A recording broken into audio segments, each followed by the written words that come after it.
Hi, everyone. Welcome to the podcast. What you're going to see after this recording is the original podcast we had planned and produced for today, 9/11, with Lieutenant Colonel Alan West to talk about not only that day and what it means still in America, but also about the threats that continue to hover over the greatest country in the world, the United States. But that has also been marred today by the death of Charlie Kirk, the murder of Charlie Kirk, the assassination of Charlie Kirk, a great influencer of young people, really of people of all ages. He founded Turning Point USA to try to provide a turning point for this country, to heal through civil debate. He would talk to anyone, and he encouraged that debate. And he was so prepared with facts and philosophy and ideas that he often won people over. And I think certain people in this country just couldn't handle that anymore. And so they took him out in the most vile of ways. And this is a turning point in this country. I think a million Charlie Kirks were born in the last 24 hours in the wake of his death. That people who know that what Charlie Kirk stood for was free speech, liberty, civil discourse, family, patriotism, just positive stuff. Positive stuff. And some of the media reaction and some of the reaction on social media, from TikTok to Reddit to Blue Sky, was vile and disgusting. But I'm glad if you saw it, because you need to understand who they truly are. The people that hate free speech, civil discourse, liberty, American values, patriotism. This is what we're up against. And while it is really tempting to say, you know what, I'm not going to put myself out there anymore, it's just not worth it. It's really tempting to do that. We can't stop. And that would be no way to honor what Charlie Kirk has done for this country. You may not have always agreed with Charlie Kirk. I didn't always agree with Charlie Kirk. But what I loved was his passion, his enthusiasm, his commitment. Talk about a force of nature, and his willingness to just go talk to people. Someone decided he was too much of a threat, and he had to be taken out. So we can't go cowering away and saying it's not worth it. This country is too freaking important. You tell me any other place on earth that has the freedoms that we have, and the liberties that we have, and the values that we have. I say there isn't one. I say America is exceptional in that way, and so many others. And that Charlie Kirk would want us, please, to continue to say what we need to say. And I almost said fight the good fight, but I'm sure someone would accuse me of using words as violence. The hypocrisy out there, you need to see it. You need to hear it. You need to understand what this country is up against.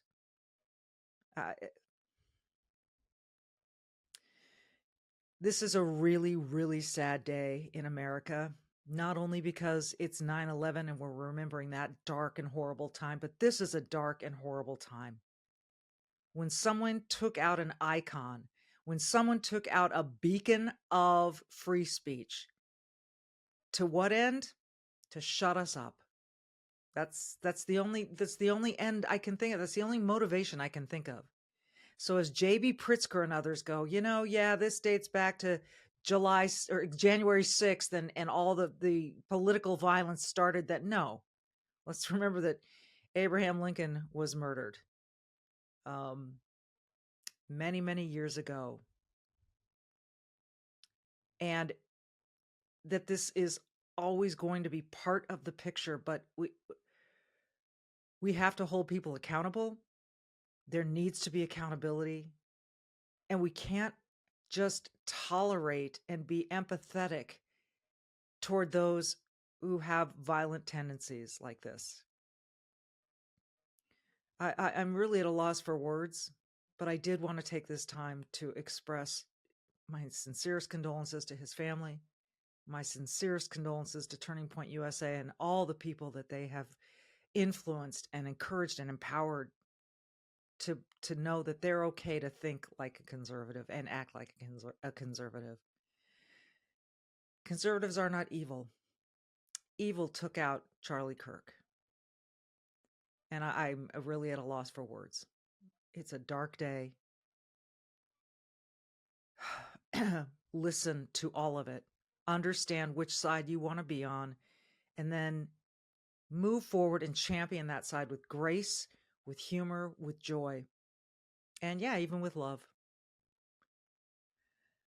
Okay, having said all of that, we do want to also include our 9/11 episode with Lieutenant Colonel Alan West, who knows that threats come from all over the globe. Because you know what? We don't coexist as some people would like. We don't all share the same values. That became painfully obvious yesterday. We don't all share the same values. So you must define your values, determine what they are, and determine to live by them and within them. I don't know. God bless America. We need help. We're a sick nation right now. We're really, really hurting. Please try to commit at least a little bit of yourself to being brave and doing good today, even in the face of all of this. Thank you.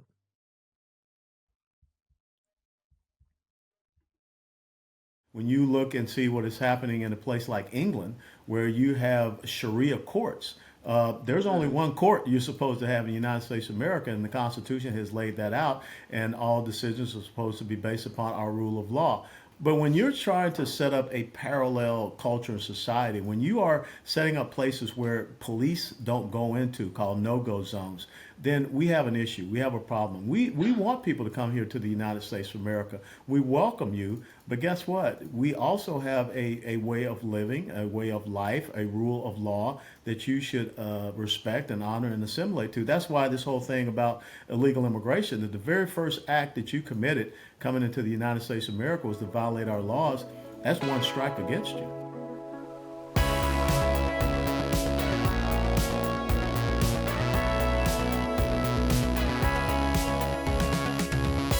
Lieutenant Colonel Alan West spent time in Congress. He has spent years in the military. He has a distinguished career. It was my pleasure to join him recently. We went with the Media Research Center on a cruise through Norway. And while the weather wasn't good, the company was great. And talking to Alan West, you understand how knowledgeable he is about the Constitution.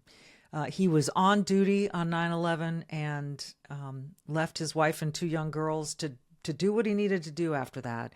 And so we thought it would be appropriate today on this 9/11 to talk to him about his experiences and about what people should know about the regrouping of Al-Qaeda. We don't mention their name very often anymore, but we should.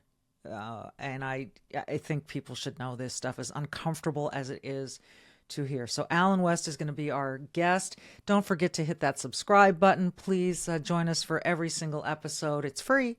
So just hit subscribe wherever you listen or watch. Spotify, Apple Podcasts, Rumble, YouTube. We'd love to have you with us for every single episode. You know, I spent 3 decades on the sidelines of the NFL, the NBA, the Olympics, covered a lot of sports, and I've learned that real expertise comes from consistency, not guesswork. You got to be consistent. And that's why I'm excited to team up with Sports Corner Daily. Their free daily picks keep cashing with analysis so clear, even a casual fan can cash in.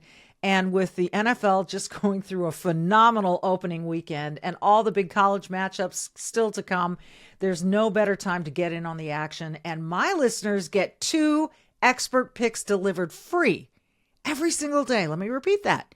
My listeners get 2 expert picks delivered free every single day. So just text BETS, B-E-T-S, to 844-759-0281 or visit sportsdailypick.com to sign up in seconds. No cost, no risk, just smart winning insights. So again, text the word BETS, B-E-T-S, to 844-759-0281 or head to sportsdailypick.com. Sportsdailypick.com. Don't wait. Kick off the season on the winning side. Lieutenant Colonel Alan West is our guest next. Well, the Colonel has asked me to call him Alan, so who am I to say no to that? I appreciate your being on with us on 9/11, which is still such an important date in my book. And one of my concerns, Alan, is it feels like it's fading from some people's memories, maybe, or just that how we all felt immediately afterward. Is if people are forgetting, we're losing generations of people who went through it, and it concerns me because it was just a massively historic, meaningful, awful day. Do you get that sense, or is this just me? No, Michelle, it's great to be with you, and I had a great time being with you on the MRC cruise up through Norway. Me too. No, it's not just you. I think it is me and a lot of other people. When you think about just 24 years ago, what happened, it was the Pearl Harbor of this Yeah. generation. And I remember my dad, who fought in World War II, telling me about, sitting there and listening on the radio about what had happened at Pearl Harbor. And I remember, being stationed at Camp Lejeune, North Carolina, on an exchange assignment with the Marines and seeing the plane hit the second tower and thinking, okay, it's on. We got to be ready to respond and protect our nation against this enemy. But here we are 24 years later, and who would have ever thought that we would be on the precipice of electing an anti-Semite, an Islamic jihadist supporter, whose dad is an Islamic jihadist supporter, wrote a book lauding Hamas, a guy who has talked about globalizing the Intifada, in a place where we saw thousands of people lose their lives because of Islamic terrorism. It's baffling. I want to go back to something you said a second ago. You remember watching the second tower. Yes, those of us that saw it on live television will never unsee it. We can't forget it. But you said you felt like inside it's on. Now we got to do. Can you describe how that feels internally? Like how emotionally, psychologically, mentally, what switches inside you when you know that you've gone from living in peacetime to it's on? Well, it's an interesting juxtaposition because in 1991, when I was a young captain in the 1st Infantry Division, we got called to go over there to protect another country, to protect Kuwait. But here it was 12 years later, and we're there, and we see our country, my country, get attacked, and we know that we're going out to fight for our own nation now. It's not about protecting liberty and freedom for someone else. And this is what you train to do. This is what you're ready to do, is to answer that call to go out and do what is necessary. As George Orwell once said, a nation sleeps peacefully at night because rough men stand ready to do violence on their behalf.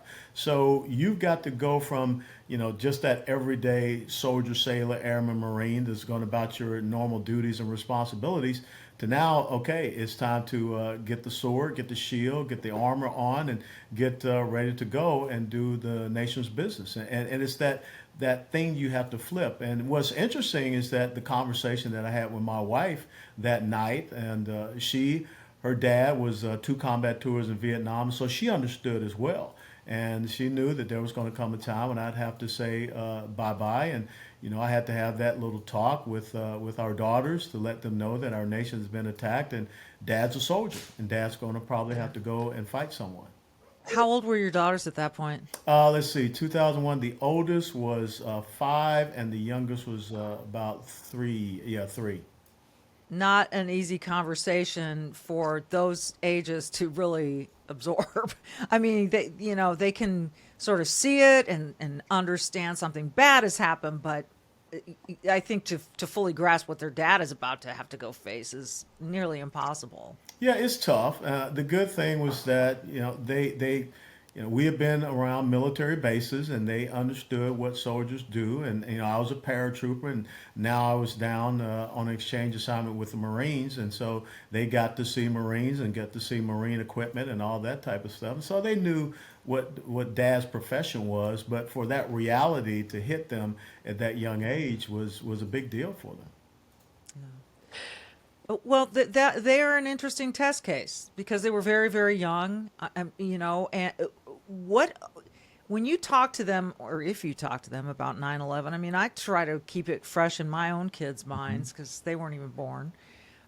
So, how do they think about it now? How do they reflect on it? Well, it's interesting because my oldest daughter ended up marrying a guy who served in the military for 12 years as a reservist. And now my youngest daughter has married a young man, and he's a commissioned officer in the Army as a chaplain. So I guess they still understand that call of duty, honor, and country, that call to service. And they do understand that there are threats to our way of life, threats to our peace and our domestic tranquility that have to be contended with. And that's why you have to have those conversations. And I think that that's why we see ourselves in this situation now, Michelle, is that we have not had these continuous conversations over the past 24 years.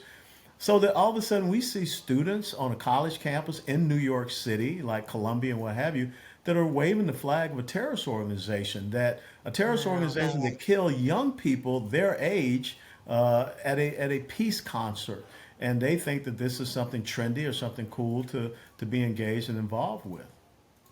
Yeah, it's a baffling time to be an American. It's a baffling time around the world. You are a devout Christian. You make no bones about that, and I respect that very much. And our country was founded with religious freedom. Yes. However, much of our Constitution, our Declaration, all of our we were founded on Judeo-Christian values, and we have this, as you talked about, you know, Zoran Mamdani in New York City, on the precipice of becoming the mayor of that city. He's clearly a Muslim with Islamist tendencies, and we have a lot of that here in America, and we're supposed to welcome that religion, and many of those people are very peaceful, but we also know that they haven't all been peaceful. And I just wonder how we're supposed to balance that in your view as a nation. Well, it's very simple. I mean, the First Amendment that we have is the freedom of religion and the free exercise thereof. But I think that we have the right to reject any type of theocratic political construct and ideology that is the antithesis to us as a constitutional republic and our rule of law. When you look and see what is happening in a place like England, where you have Sharia courts, there's only one court you're supposed to have in the United States of America, and the Constitution has laid that out, and all decisions are supposed to be based upon our rule of law. Although we can have some debates with our leftist friends about some of these district court decisions.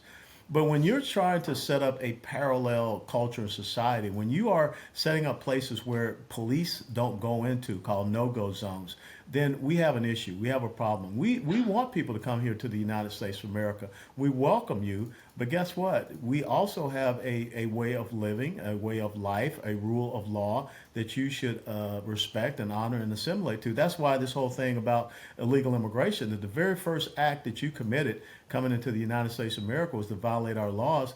That's one strike against you. Yeah, hard to disagree with that. And then there are people we have welcomed here as refugees. Ilhan Omar, the congresswoman from my state, and she seems to hate this country. And then there's Rashida Tlaib up in Michigan, Yeah. who seems to hate this country.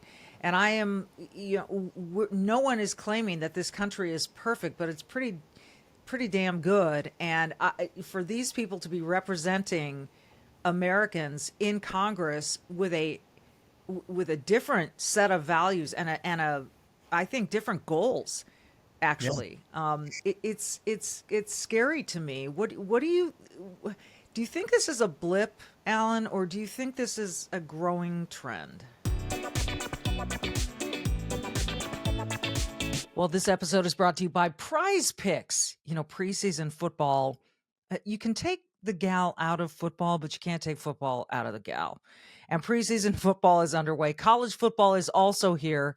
You don't want to miss any of the action this season on Prize Picks. This is the most fun and easy way to enjoy the sports experience that fall is unique for. So this football season, I'm going to be watching a couple guys in the pros. Saquon Barkley, how does he follow up last year's amazing season? Same with Josh Allen. following up an MVP season. And Joe Burrow in Cincinnati, what are they going to do? All of these things are interesting to me. And you know what? I said Prize Picks is simple to play. All you have to do is pick more or less on 2 to 6 player stat projections. If you get your picks right, you could cash in and win up to 2,000 times your money. It's also the best way to get on action in more than 40 states, including California, Texas, Florida, and Georgia. Prize Picks is the way to go, folks. It is so much fun and it is so easy. All you have to do is download the Prize Picks app today.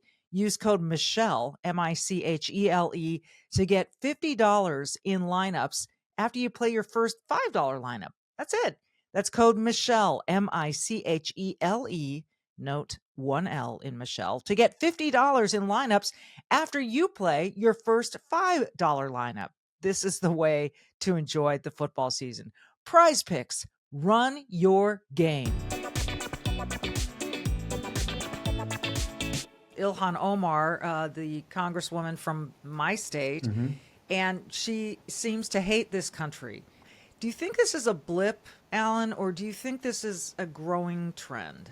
No, I think it's a growing trend. I think that I have a saying: when tolerance becomes a one-way street, it leads to cultural suicide. We've been beaten about the head and shoulders about how we have to be so tolerant, so tolerant, so tolerant. We have to be accepting, multiculturalism, and all of this stuff. But it is leading to our cultural decay and decline.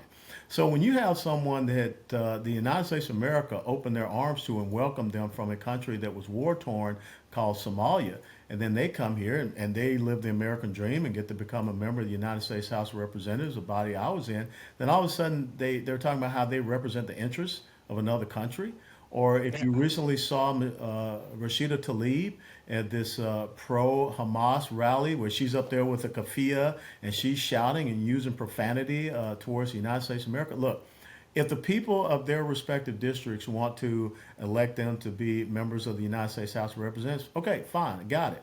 But if I were the Speaker of the House, number one, you would be kicked off of all the committees that you represent. And number two, you would not have any classified security clearance whatsoever. You're not going to have access to security, classified information, because you seem to be acting not on the behalf of the United States of America, but on behalf of other interests. And there are interests that are, again, antithetical and the antithesis of who we are and contrary to who we are. You also have a mayor up there, guy running for mayor, Omar Fateh, who once again Minneapolis, is embracing these things. So we've got to start looking at these enclaves that are being established here in the United States of America.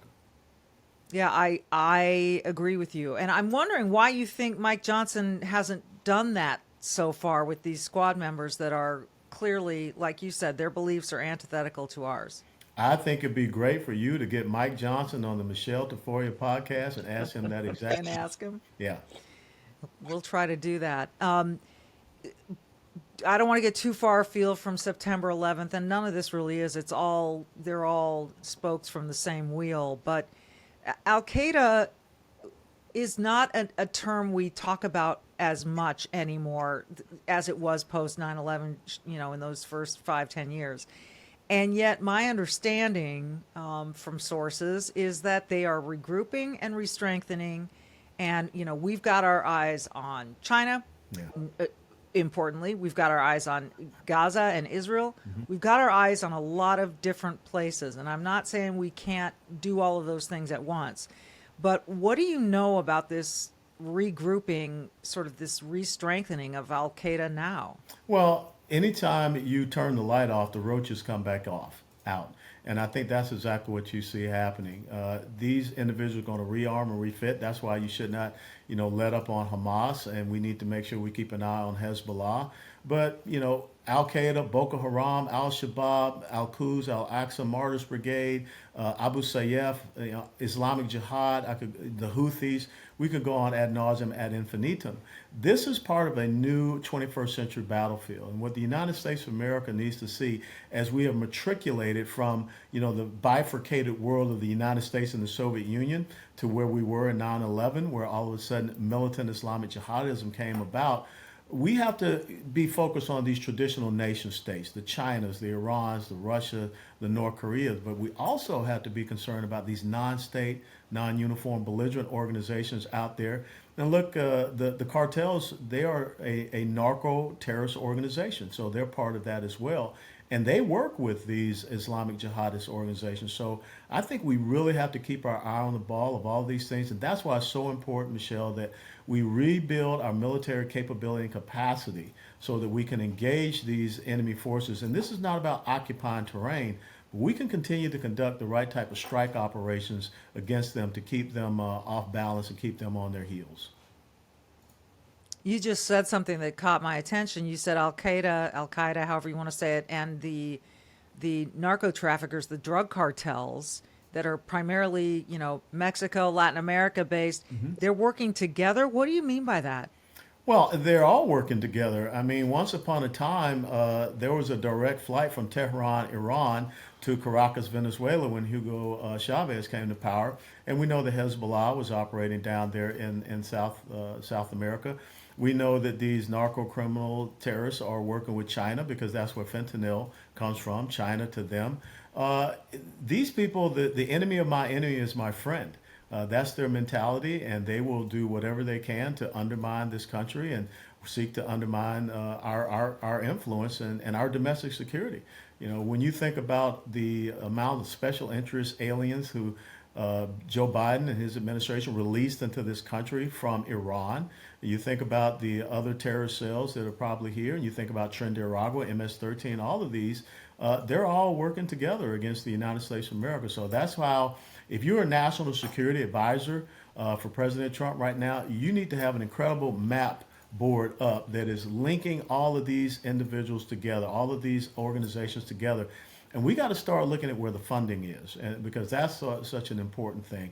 We have to start looking at these countries that are fueling and funding them and harboring them. I have no love for Qatar because Qatar has been playing both sides of that coin for quite some time. So that's the intricacies, again, of this 21st century battlefield. Intricate is... that's the understatement of it just sounds like almost unimaginable task. How are you feeling about, or in terms of, I don't want to make it a feel thing, but Pete Hegseth, as the Secretary of Defense, has said he will grow the military ranks, bring back the strength. What can you see as in terms of what is happening along those lines? Can we feel confident? I want to, but I simply don't know. Well, we're only, 7 or 8 months into this administration. This is not something you're going to turn around on a dime. I mean, you're a sideline reporter for, football, and, sometimes you just got to pick up those 3 to 4 yards each time, each down, Right. and stop worrying about going deep ball, trying to hit the touchdown and go to pay dirt. So I think it's important that we continue to march toward that end goal. One of the big things I think we have to do is rebuilding our maritime strength. I mean, the fact that China is outpacing our Navy right now is very disconcerting. We need to look at strengthening our special operations forces because they are the tip of the spear, and they can get into a lot of these places and take out some of these terrorist organizations and leaders that we confront. But I will tell you that right now, I think that they're doing the best that they possibly can in just this first 7 or 8 months. The recruiting numbers have gone back up. Now it is about rebuilding that capability and capacity. And it's about sending a message. I think we send a message to Iran. We just send a message to the narco-terrorists as well, and they get it. But, again, it just can't be for this 4 years, and the pendulum swings back to the other side, and we see the decimation of our military once again, which we saw in the Biden administration. Yeah, we most certainly did. Before we finish here, 9/11. It's just a date. Like I said, I want to honor it, and I do here in my house, and I do in my own way. What would you like the average American to think about on 9/11? I would tell you the thing that struck me was, that night when, finally got to go home after us, getting all the intel reports and looking at contingency operations that we may have to respond to. I just stood outside and looked up at the skies. and you saw no blinking lights. I'd never seen the skies of America so quiet. And I think that everybody should go out on the evening of 9/11 and just look up to the skies and remember how quiet the skies were that night, and make sure that we never have a night like that again in these United States of America. Well said. You know, I end every podcast by saying, be brave and do good. And you have done those in magnificent ways, and we appreciate it. I am such an ardent supporter of our military, and I'm no fool. I know we don't do anything in this country without our military protecting us and protecting our interests around the world. And it's a little bit of a scary time, frankly. And but talking to you makes me feel a little better. So. Always. He is Alan West, Lieutenant Colonel Alan West, and we so appreciate his time. Thank you, sir. Thank you, Michelle. Anytime. God bless.